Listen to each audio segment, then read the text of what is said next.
Muito bem, irmãos, vamos continuar. Nós vamos agora para a segunda parte, a aula 2. Nós vimos a necessidade da reforma, parte 1, e agora a necessidade da reforma, parte 2, que é da corrupção final aos primeiros reformadores. Então, nessa aula agora, irmãos, nós vamos assim dividi-la em três momentos, tá? O primeiro é a degeneração teológica, que é nos séculos o 13 e o 15. A gente vai ver a escolástica, as missas privadas, venda de indulgências, purgatório, comediação de Maria. Aí o 2, vamos olhar para os pré-reformadores, que são o Wycliffe, o Hus e o Savonarola, que são vozes isoladas, clamando por retorno às Escrituras. E depois, o terceiro ponto, terceiro momento, nós vamos olhar os 3 grandes reformadores, que é o Lutero, o Calvino e o Zwinglio, que é aí uma resposta de Deus ao declínio doutrinário, certo? Então vamos lá, vamos aí nesse primeiro subponto, que é a degeneração teológica, ou seja, um afastamento progressivo da verdade bíblica. Isso aí é no século 13 até o 15. O que é que nós vemos, irmãos, assim, neste período? Que as práticas piedosas, elas foram substituídas por rituais sem base bíblica. Os irmãos estão lembrados que o pastor Frederico sempre ele dizia assim, capítulo e versículo. Capítulo e versículo. Onde é o capítulo e versículo? Olha, disseram isso, sim, foi, disseram, tá certo. Mas onde que está o capítulo e o versículo, Então, eles não tinham. A gente vê que a teologia ela foi contaminada pelo raciocínio humano. Tradições, comércio religioso, prepararam, assim, irmãos, o terreno para a reforma. Então, o primeiro que nós vemos aí é isso que nós chamamos de escolástica decadente, ou seja, a fé virou filosofia. Então, o que foi isso? A escolástica era aí o método de teologia baseada na logística aristotélica e especialmente tratada pelo Tomás de Aquino. Ou seja, a teologia ela virou um sistema filosófico, não mais confiança viva em Deus.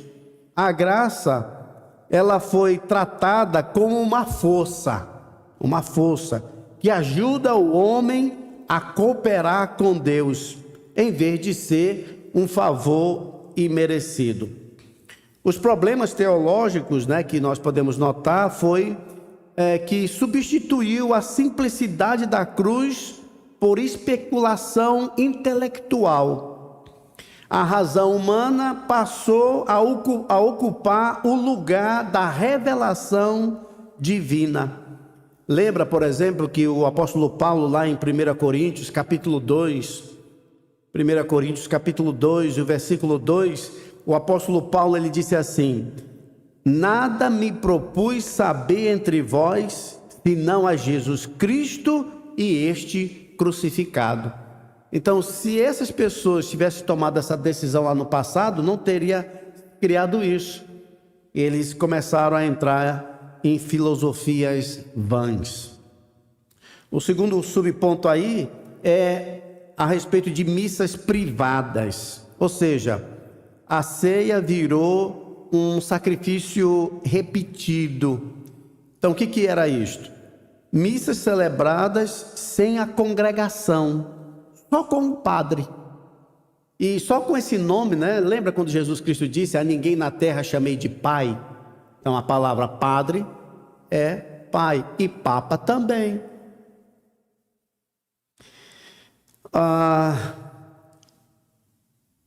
Essas missas também foram celebradas por, assim, mais para, não só pelos vivos, mas também pelos mortos.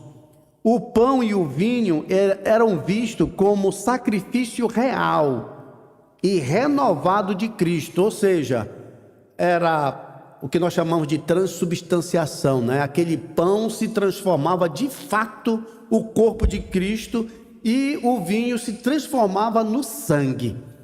Então ali você estava comendo como que a carne de Jesus, o sangue de Jesus. Mas a gente sabe, Jesus Cristo disse, isto aqui, este aqui, isto aqui é o meu corpo.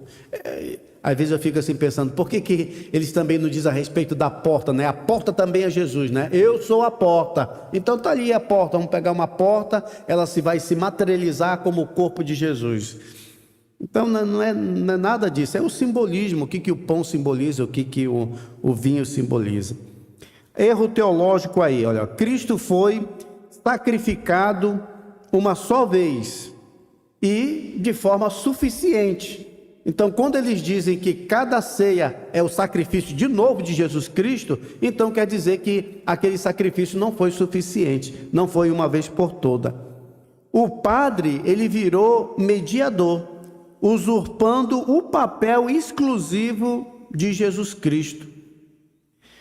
Venda das indulgências, que nós vimos um pouco, a gente vê aqui na venda das indulgências, que é o perdão à venda. Você quer ser perdoado? Então vamos vender o perdão para você. Então o que foi que ocorreu? As indulgências passaram a ser vendidas para a redução do tempo no purgatório. Então, se era para passar muito tempo no purgatório, se você pagar, ele sai mais rápido, O corpo sai mais rápido. A gente vê que até hoje tem missas, Missa do sétimo dia, missa de tal dia. Já as pessoas não acordam assim para isso. O Johann Tetzel,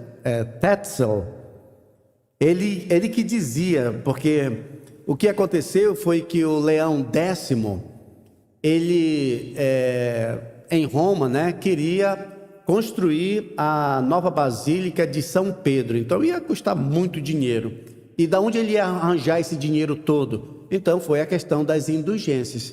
Então tá ali as indulgências, ele fazia assinatura, como que quem comprasse a indulgência já ia ficar livre do purgatório.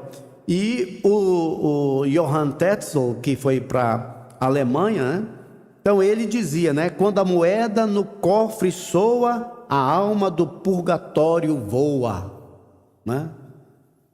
Até rimava. Então foram fundos usados para as obras lá da Basílica de São Pedro. O erro teológico nisso, irmãos, foi substituir o perdão gratuito de Jesus Cristo, por um comércio religioso. Olha lá, eles vendiam aquelas relíquias, indulgência, tudo uma compra, sabe? Tudo comprado. A graça virou uma mercadoria. A gente lembra, por exemplo, quando Pedro foi a Samaria, que ali ele colocava a mão sobre as pessoas, eram regeneradas, o Espírito Santo vinha sobre elas. Aí o Simão mágico, ele disse, olha, eu te dou dinheiro para tu me dar esse poder. E o Pedro lá em Atos 8:20, ele disse assim: pereça o teu dinheiro contigo, porque julgastes adquirir por meio dele o dom de Deus. E é isso que a Igreja Católica estava fazendo, tudo dinheiro para você comprar os meios de graça, obter mais graça. A doutrina, por exemplo, do purgatório, um lugar entre o céu e o inferno, um lugar que eles disseram que era um lugar de purificação para as almas quase salvas. Então a gente não sabe de onde foi que eles tiraram isso. Não existe nas Sagradas Escrituras nada a respeito de purgatório, mas inventaram um lugar desse chamado purgatório, né? Que é a alma lá está quase salva. E dependendo do que os vivos fazem por ela, ela pode sair mais rápido ou pode demorar um pouco. Então, isso aí foi ligado à ideia de que a obra de Cristo não seria suficiente para purificar totalmente o crente. Então, faltava mais um pouco, falta você completar um pouco. Os problemas teológicos que a gente vê nisso é que não tem uma base bíblica clara sobre isso.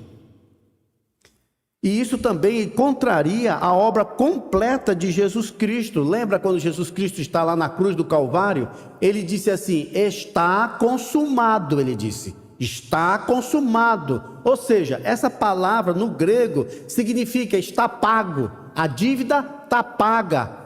Mas o ser humano, irmãos, até pessoas mesmo, não só o clero, não só pessoas que estão na direção de igrejas e tudo, mas pessoas mesmo acham que elas têm que fazer por onde obter a salvação ou ajudar a salvação, né? Deus, Jesus Cristo fez a sua parte, mas eu tenho que ajudar também para obter a minha salvação. Ele não aceita que isso é de graça, ele quer fazer alguma coisa. E aí a igreja pegou isso e disse: olha, está aqui, você pode fazer, você pode adquirir mesmo a sua salvação, a salvação dos seus parentes que estão no purgatório, né, pagando uma certa quantia. Então quem não tinha estava perdido, né? Quem não tinha dinheiro estava perdido. Nós aprendemos em 1 João 1,7 que o sangue de Jesus, seu Filho, nos purifica de todo pecado, não de alguns pecados, mas de todo pecado. E outra, quando Jesus Cristo ofereceu-se ali na cruz do Calvário, o escritor aos Hebreus, ele diz em Hebreus 1:3, que Jesus Cristo fez a purificação dos pecados e depois disso ele assentou-se, mostrando que não há mais necessidade para continuar fazendo o sacrifício. Ele assentou-se, porque o sacrifício dele foi aceito. O sumo sacerdote não podia assentar, mas Jesus assentou-se, quer dizer, terminou. O que é que teve mais? Teve a comediação de Maria e a intercessão dos santos. Ou seja, a pessoa de Jesus Cristo, ela foi ofuscada. O que foi que aconteceu? A Maria, ela passou a ser vista como intercessora essencial. É daí que vai surgir Santa Maria, Mãe de Deus, rogai por nós pecadores, agora e na hora da nossa morte, amém. A gente fica assim pensando, poxa, não é melhor pedir para o filho, ele tem todo o poder? Não, mas a mulher, a mãe, né? Se a mãe pedir, o filho não vai negar. Então a gente vai com a mãe pode mais, né? Mas não tem nada disso nas Sagradas Escrituras, irmãos. Não tem um texto bíblico falando a respeito disso, né? Então você vê que Jesus Cristo vai sendo ofuscado. Já tem outros intercessores, né? Tem a Maria, os santos foram invocados por ajuda espiritual e milagres. Doutrinas como Imaculada Conceição, Assunção, né, começaram a se fortalecer. E é interessante, por exemplo, Deus, ele faz tudo perfeito, ele não tem que ficar pensando, não, tudo que ele faz perfeito. Mas o ser humano, irmãos, quando ele vai fazer alguma coisa ou inventar alguma doutrina, ele não pensa em todos os pormenores, entendeu? Ele não pensa em todos os pormenores.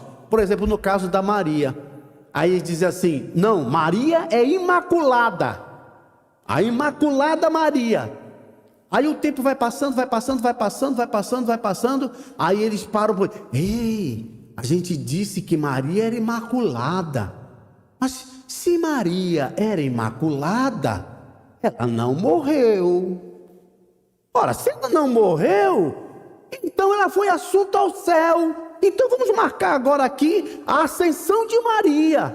Então eles tinham que colocar isso, por quê? Porque ia provar que Maria não tinha pecado. Agora, quem viu ela subir?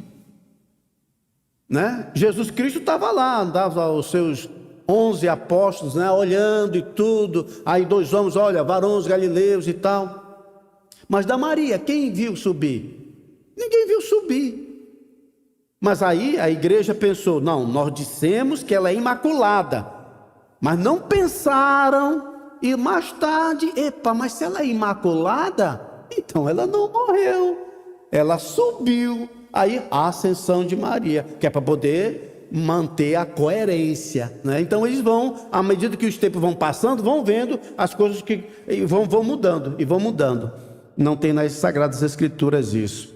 O erro teológico. Jesus, ele é o único mediador, está muito claro isso, irmãos, em 1 Timóteo 2,5, há um só Deus e um só mediador entre Deus e os homens, Cristo Jesus homem.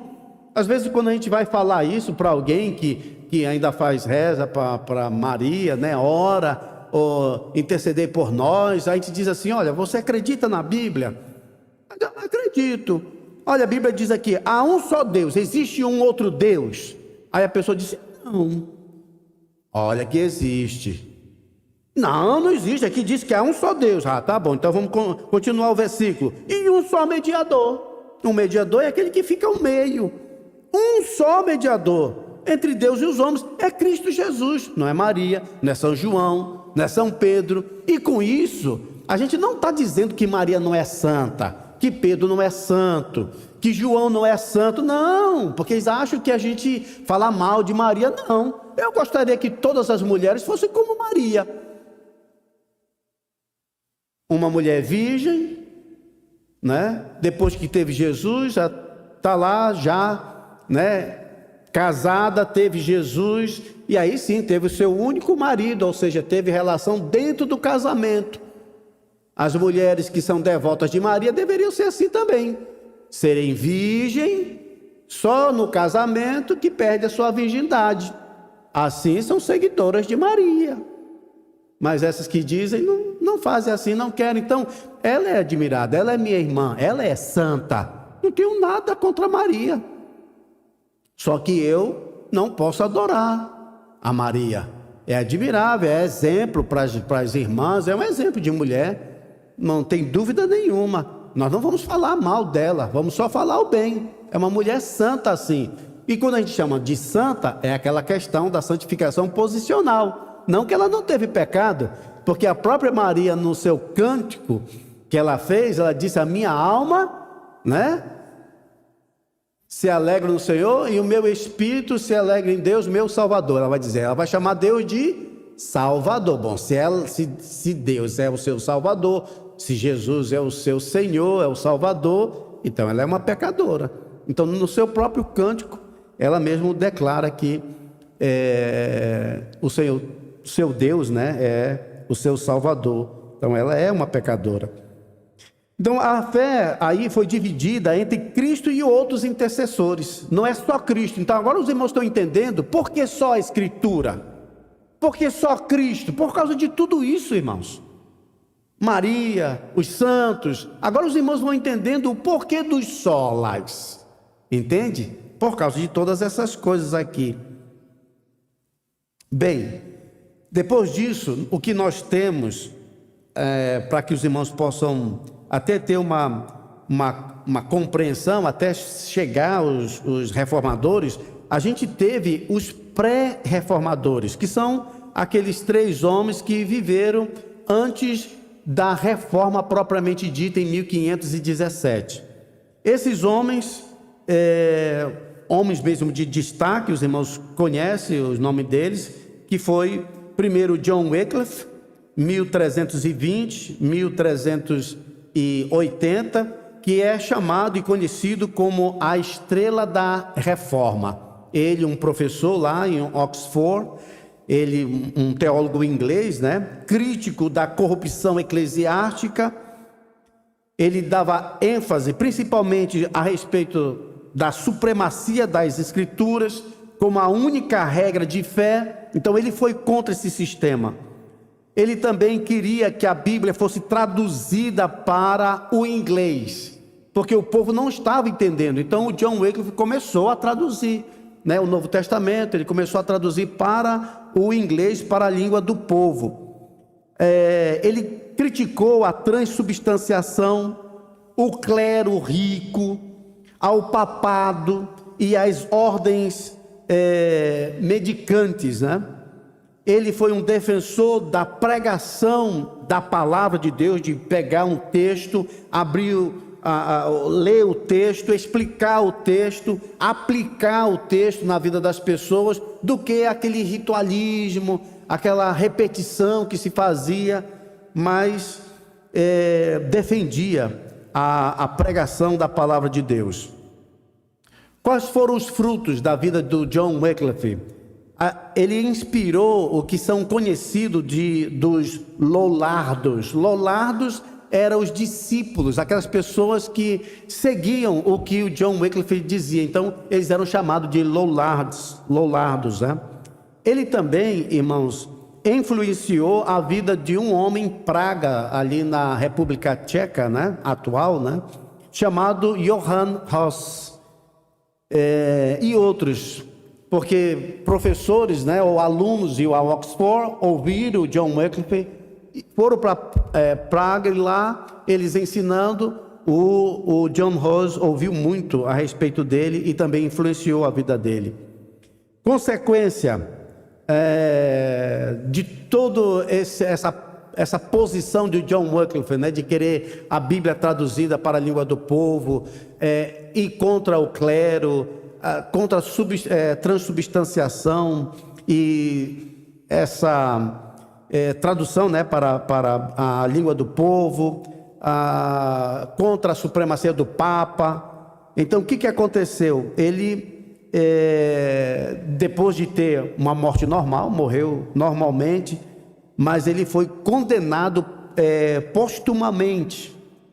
Ele morreu em 1384, e lá em 1428 a igreja mandou tirar o corpo dele, né? Então foram lá no cemitério, escavaram, tiraram o corpo dele e mandaram queimar. Ou seja, não puderam fazer em vida, fizeram isso ali em morte. Então os ossos dele foram exumados e queimados e jogados no rio, de tanta raiva que a igreja tinha para com ele. Qual foi o legado dele?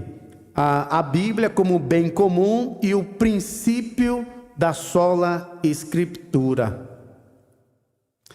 O próximo eu já mencionei, que é o John Hus. Então John Wycliffe, John Hus, outro, e você pode ver os anos aí, olha, 1369, morrendo lá em 1415. Diferente do John Wycliffe, o Johann Hus, ele foi martirizado.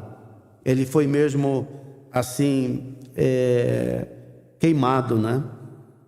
O John Hus, ou Johann Hus, era reitor em Praga, influenciado por Wycliffe. As ênfases principais que ele dava era a pregação na língua do povo. Ele dizia que somente Cristo é o cabeça da igreja, não é o Papa. A autoridade final é a Bíblia, não é a tradição, não é concílios, não. A Bíblia é a autoridade final. Ele era também contra a venda de indulgências e corrupção do clero. Então o fruto que nós vemos foi que ele defendeu a comunhão com o pão e o vinho para todos, porque os irmãos sabem, tipo assim, o povo come só o pão e o padre só toma o vinho, né? Então só o vinho é ele que toma, mas os outros não tomam. Então ele defendia, não, o povo também tem que comer o pão e beber o cálice, não só o pão, né, que ele chamou hóstia, né? A consequência, ele foi condenado, ele foi queimado da fogueira no concílio de Constância. Já imaginou isso? Ser queimado na fogueira? E ele não recusou, ele não negou Jesus Cristo, ele não se retratou. né? Eles queriam que ele se retratasse, ele não se retratou. A frase histórica dele, quando estavam queimando ele disse o seguinte: hoje vocês assam um ganso, mas surgirá um cisne que não poderão queimar. E muitos veem isso como uma profecia a respeito de Lutero, porque foi 100 anos depois que teve a fixação das 95 teses na porta do castelo de Wittenberg por Lutero. Então era como se ele estivesse dizendo aqui, né? Hoje vocês acham um ganso, né? Porque por causa desse seu nome Hus, né? Mas surgirá um cisne, que é Lutero, que não poderão queimar. E é verdade, o Lutero morreu morte natural, ele não foi assim martirizado, né? Então, o John Wycliffe, Johann Hus, e o terceiro, é o Jerônimo Savonarola, ali da Itália, é conhecido como o profeta de Florença. Ele era um frade dominicano, né, na Itália, renascentista, e as suas ênfases principais eram pregações contra a corrupção e moralismo superficial. O clamor ele clamava e pregava por arrependimento e reforma moral. Então ele já gritava lá por reforma. Tem um acontecimento interessante, que um dia eles fizeram uma fogueira das vaidades, ou seja, pegavam coisas, escritos que eram vaidades imorais, coisas imorais, e queimaram assim em praça pública, né? A destruição de itens considerados pecaminosos. O fruto de tudo isso foi uma breve república teocrática em Florença, por causa da influência dele, né? A consequência desses seus atos de ir contra a igreja, ele foi excomungado, ele foi preso, ele foi executado pelo Papa. O legado, um apelo por santidade e arrependimento genuíno, porque os arrependimentos que tinham era só para, como diz, por os ingleses verem, né? Mas não tinha um arrependimento genuíno. Era aquela coisa de chegar lá no padre e confessar: olha, fiz isso e aquilo, mas era tipo um salvo-conduto para continuar no pecado. Então eu já confessei para o padre, ele já me perdoou tudo, agora eu estou com a página em branco, posso pecar de novo, e depois eu volto lá com o padre de novo e confesso, e assim vai. Então o que ele queria? Um arrependimento genuíno, algo mesmo sério. Muito bem, então depois desses três, que são os pré-reformadores, né? O John Wycliffe, o Hus e o Savonarola, nós entramos agora nos três grandes reformadores, que são o Lutero, o Calvino e o Zwinglio, né? Então, no tempo certo, Deus ele levantou líderes que transformaram a história da igreja com ousadia, fidelidade à palavra e amor pela verdade do Evangelho. Então esse primeiro, eu não vou falar assim da vida dele, os irmãos têm filme de Lutero, muitos livros a respeito de Lutero, né? Os irmãos podem ver isso, mas Lutero é aí o primeiro, 1483, 1546, ele é considerado como o martelo da reforma, né? O Lutero mesmo era aquele que Deus levantou para... Alguns dizem que ele era como um elefante numa loja de vidros, né? Entrava e quebrava tudo. Ou seja, teve mesmo coragem de ir contra o clero, contra os bispos, arcebispo, contra o Papa. E isso aconteceu quando ele viu o Texel, né? Passando, aquele homem que vendia indulgências, né? Que dizia assim que a moeda cai no cofre, no fundo do cofre aí, aí sai uma alma, né, do purgatório. E aí ele pegou e escreveu, porque naquela época a forma de você chamar alguém para o debate era afixando na porta do castelo uma tese, né? Então você, quando colocava essas teses lá na porta do castelo, você estava convidando as pessoas para o debate. Então não tinha televisão ou rádio, então a forma que na cidade que se tinha era ir lá e afixar. As pessoas chegavam, iam ler, aí quem é esse Lutero? Vamos lá, não, vamos debater esse assunto. Então ele colocou lá 95 teses, e uma delas é aquela que eu disse para os irmãos antes do intervalo, né? Que ele disse assim: ora, se o Papa ele tem poder de tirar uma alma do purgatório por dinheiro, por quê? Porque se a pessoa comprasse aquela indulgência, né? Aquela bula papal lá, se comprasse, saía uma alma do purgatório, mas tinha que pagar. Então, pagando, o Papa, ele tirava. Então, Lutero pensou: bom, se ele pode tirar por dinheiro, por que ele não faz isso por amor? Não é um homem de Deus? Ele não é amor? Não deve ter misericórdia de uma alma que está no purgatório sofrendo? Então, se ele tem todo esse poder, por que ele não faz isso por amor? Então, pegou mesmo o Papa, né? Todo mundo abriu os olhos, o pessoal viu: ah, é mesmo, é mesmo. Porque às vezes as pessoas estão cegas, irmãos, não conseguem parar para pensar. Por isso que o apóstolo Paulo, quando ele escreveu para Timóteo, ele disse mesmo assim: medita nas coisas que eu acabei de te dizer, que eu acabei de escrever, medita. O nosso problema, irmãos, é que nós não meditamos. O que muitas das vezes acontece é que você tem um devocional para fazer, aí você tem uns versículos ou uns capítulos para completar a sua leitura anual. Aí você acorda de manhã, aí você quer preencher aqueles quadradinhos, né, para preencher os 3 versículos, 4, para no final do ano estar em dia. Aí você pega e lê: oh Senhor, vai comigo no meu trabalho e tudo. Aí você, eu já vou para o trabalho. Faz só um ritual. Chega no final do dia, pergunta: qual foi a sua leitura? Qual foi o seu devocional de hoje? Você não sabe. Ah, foi lá em Mateus, foi em Juízes. Sim, o que você leu? Não sabe. Não medita. E por não meditar, muita coisa passa, irmãos, por não meditar. Porque às vezes nós julgamos que já sabemos. É meditar, é parar a meditar. Um missionário antigo, né, o seu James Gunning, né?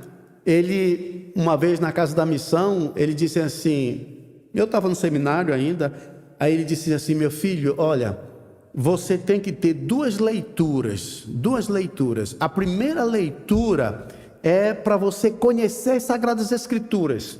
Comece com Gênesis, vai até Apocalipse, vai lendo, não para não. Se uma coisa chamou a tua atenção, tu marca ali, assim com caneta, um lápis e tal, para depois tu voltar, mas não vai, porque senão tu não termina a leitura da Bíblia.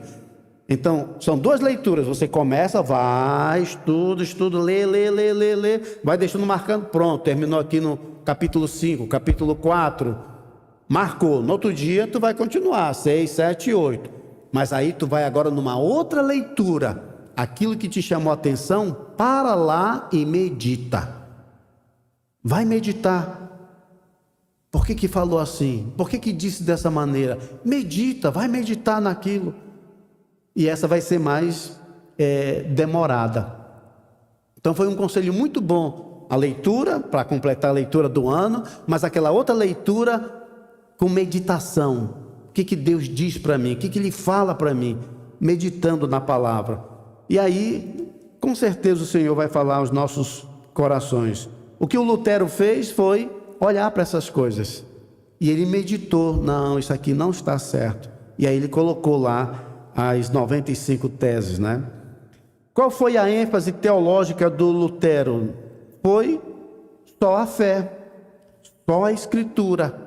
É só a Escritura. Não tem nada assim de purgatório aqui. Não tem nada de que pagar vai tirar uma alma do purgatório. A gente sabe, irmãos, que tudo isso foi o quê? Foi eles querendo arranjar dinheiro para a construção da Catedral em São Pedro. E às vezes ganância também. O que acontece nessas igrejas, por exemplo, neopentecostais? Às vezes a pessoa vai dizer o seguinte assim: olha, quarta-feira vai ser o culto da libertação. Traga aqui o seu copo d'água, traga não sei mais o que. Vamos ter aqui a fogueira de Israel. Vamos ter aqui não sei o que. Você leva isso, você... Sabe, esse fetichismo que existe, e as pessoas acreditam nisso, vão atrás disso, dão dinheiro por isso. Não, essa água aqui é lá do Jordão. Não, essa aqui é da oliva, é um óleo de oliva do jardim do Getsêmani. E tem lá árvores assim com 3.000 anos e tudo. Então foi o óleo de lá. E esse óleo, eu estava brincando. De uma das vezes indo lá em Israel, aí dessa viagem, o que aconteceu? Começou assim: eu me banhei no Mar da Galileia, depois tomei banho lá no Rio Jordão, desci para o Mar Vermelho, tomei banho no Mar Vermelho, no Mediterrâneo. Eu digo, rapaz, olha, se um pouquinho d'água daquela já dá uma sorte, imagine esses banhos todos. Era para estar bilionário, né? Não tem nada disso, irmãos. Aí o pessoal diz assim: não, mas o que é que você sentiu quando você estava lá no Muro das Lamentações? Diz: nada. Não senti nada. Eu senti muito mais a presença de Jesus Cristo no meu quarto do que lá. Não é que lá não tenha a gente vê, poxa, a vida existe mesmo, Jerusalém, olha, existe mesmo aqui, olha, é uma coisa assim. Mas irmãos, Jesus Cristo disse: vai ver o tempo, e já chegou, nem neste monte, nem em Jerusalém adorarão o Pai, porque o Pai, Ele é Espírito, e importa que o adorem em Espírito e em verdade. Então as pessoas vivem de um misticismo, sabe? E o pessoal lá querendo se batizar, gente que já foi batizado. Já não foi batizado na sua igreja? Não, mas ele quer se batizar no Rio Jordão. Mas para quê? É que traz o quê? Então nós ainda temos esse... Por isso que eu digo que o evangélico, ele tem uma alma católica, sabe? Ele tem uma alma mística, ele tem uma coisa assim, um negócio. Ai, isso aqui vai dar sorte, esse daqui vai ter não sei mais o quê. É tudo assim. Irmãos, nós não vivemos de sorte, nós vivemos de fé. É fé. O justo viverá por fé. Não é por sorte, não é por superstição, mas ainda nós temos. Agora, é claro, irmão, você chegando lá em Jerusalém, você vai por o Muro das Lamentações, leva o seu papelzinho e escreve lá o nome o cidadão lá me disse: olha, pastor, por favor, coloca meu nome lá, coloca lá naquele negócio lá e tudo, numa fendazinha daquela e tal. Para quê? Né? Então, tendo lá, e Deus vai responder. Nós temos isso, irmãos. Temos essa coisa de que se fizer assim, se fizer dessa maneira, se pegar uma água dali, não tem, irmãos. Nós temos essas coisas assim, né? Qual foi a contribuição aí de Lutero? A tradução da Bíblia para o alemão. A tradução da Bíblia para o alemão foi uma bênção. Olha, Deus fez assim na vida de Paulo, por exemplo, quando Paulo foi preso, ele ficou 4 anos na prisão. Aí 4 anos resultou em 4 epístolas, que são chamadas as cartas da prisão. O apóstolo Paulo, quando estava em Corinto, ele disse para os irmãos em Tessalônica, né, que o Timóteo, o Silas tinham vindo, trazido notícias lá dos irmãos. Aí o Paulo diz mesmo assim: olha, irmãos, não quero que os irmãos ignorem o fato de que eu até tentei ir 2 vezes, até 2 vezes, mas fui impedido por Satanás. Satanás impediu Paulo de ir a Tessalônica por 2 vezes. O que nós temos? 2 cartas. E é muito mais. Já pensou? Se ele fosse as 2 vezes, a gente não teria talvez as cartas. Por isso que Satanás ele não consegue, irmãos, arranhar os planos eternos de Deus. Ele não frustra os planos de Deus. O do Paulo sim, mas o de Deus não. Deus tinha no seu plano 2 cartas para toda a igreja no mundo inteiro. E permitiu aqueles 2 impedimentos. Ele sempre tem um propósito. E eu digo isso porque o Lutero estava lá na dieta de Worms, e aí o pessoal estava querendo matá-lo depois no caminho. Então, o rei de então, né, o príncipe de então, pegou e levou ele para o seu castelo. É ali que ele vai escrever, né? Castelo forte é o nosso Deus. Ele fica nesse castelo e ele faz o quê? Ele faz a tradução das escrituras, pegando do hebraico e do grego para o alemão, para a língua do povo. O povo ler, para o povo chegar à sua própria conclusão e não ser enganado por uns poucos, dizendo, era isso que está nas escrituras. Não, tu vai ver se está nas escrituras mesmo. Ah, mas ele não tem capacidade, sim. Tem. A Bíblia mesmo diz, irmãos, que o homem natural não aceita as coisas do Espírito de Deus porque eles são loucuras. É o 1 Coríntios 2,14. Bem, o homem natural, mas e o homem espiritual? Então você tem o Espírito Santo de Deus. Você vai ler as Sagradas Escrituras e você vai ver, Deus está falando isso. Isso é verdade. E Deus vai te dar o discernimento e vai falar com você. Então ele traduz a Bíblia para o alemão, ele rejeitou o magistério romano, ele resgatou a doutrina da justificação pela fé e não por obras. A frase de Lutero principal é: minha consciência está cativa à palavra de Deus. Aqui estou, Deus seja comigo, porque queria que ele retratasse. Ele disse, não, a minha palavra, a minha mente, a minha consciência está cativa à palavra de Deus. É assim que a nossa mente também deve estar. O próximo foi o João Calvino. Então, Lutero, João Calvino. Esse, né, teve assim um ato assim decisivo. Aqui que a gente vê assim um semear das teologia sistemática, porque ele publicou as Institutas da Religião Cristã. As ênfases teológicas de Calvino foi só a graça, só Cristo e a soberania de Deus. A gente vê muito a soberania de Deus em Calvino. Tanto Lutero como Calvino beberam todos de Santo Agostinho. Aprenderam todos com Santo Agostinho. Na mesma linha de Santo Agostinho, a gente vê uma ênfase à soberania de Deus.